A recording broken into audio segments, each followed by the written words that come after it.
Talk us through, what is slow walk work? What does it look like in one of your sessions?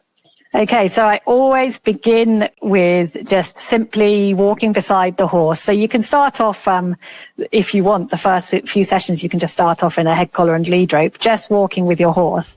And in order to, what we're aiming for is a thing that I call oneness, which is where the horse and person are so attuned. And most of us, or a lot of us, have experienced this on some occasion, but not necessarily regularly. But we're so attuned that it's like the communication flows between us with no effort at all.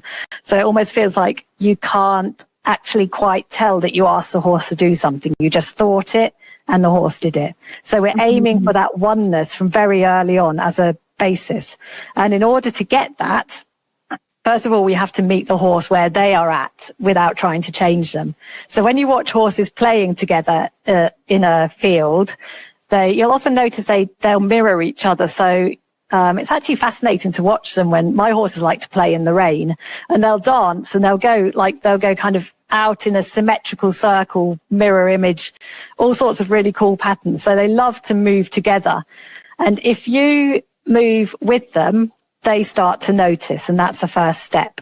So I just ask the horse to walk on, use the minimum aids possible, and once they're walking, allow them to walk at whatever speed they want. So if you've got, you can do this walking along a track or something, so you don't have to worry about steering either, or you can do it around the edge of an arena, but you just allow them to walk at whatever speed, and your job is to focus on yourself and then staying with them. So you focus on yourself by focusing on your breathing, on your connection to the ground. So you notice the ground beneath your feet. So you're really present.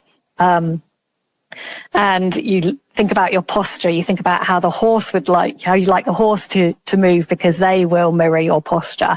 So you want to be feeling I always visualize a ballerina. So I'm nice and upright and graceful in my posture. My walking is smooth, and then I'll try and match my footfalls with the horse's hind legs, because if you match your feet with the horse's hind legs, that makes your head go up and down at the same rate as the horse's head. So then your arms are in line with the horse's head as well.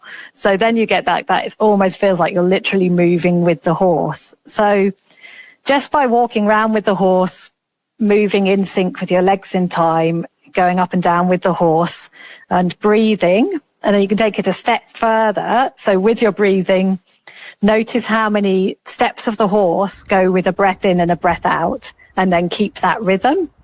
And that helps you to notice if you suddenly held your breath or sped up your breathing.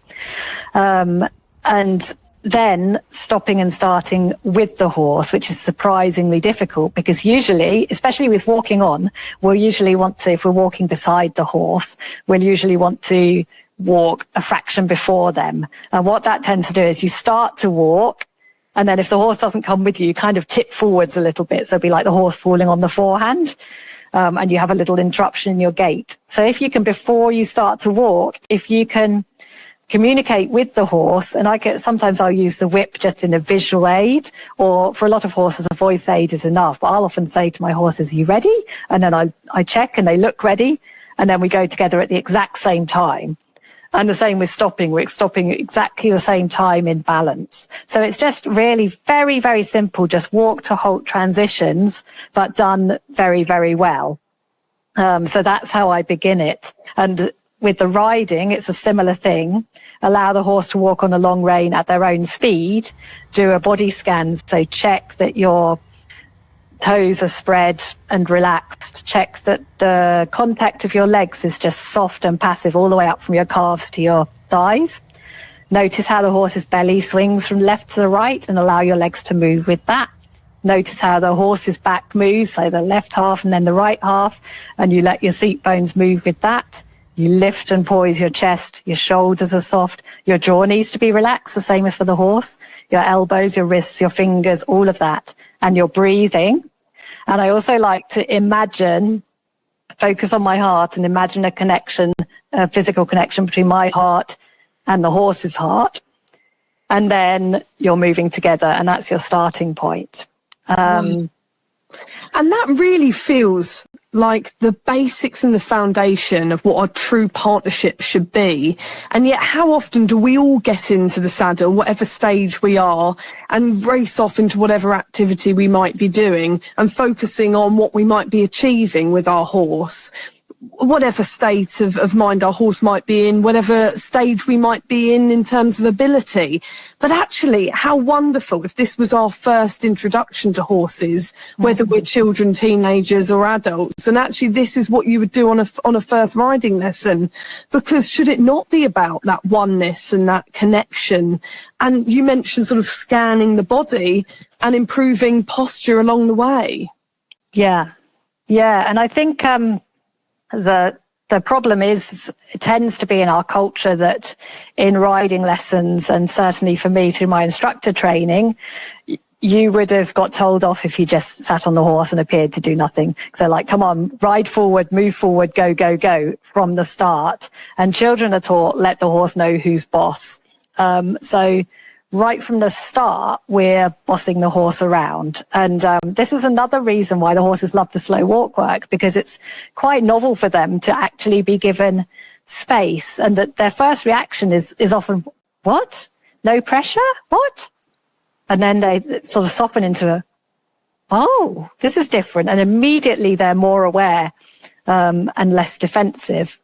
Yes, because actually thinking of it as well, whether you're with a coach, a trainer or an instructor, you usually get on board, you might walk a circle or walk the length of the school, and then it's up into trot and on with the lesson of the day, whatever it is you're focusing on. We don't actually spend much time in walk, do we, traditionally speaking? So how wonderful to give time to that first pace that we all start with at the first stages of our riding careers, but also at the start of our individual sessions as well.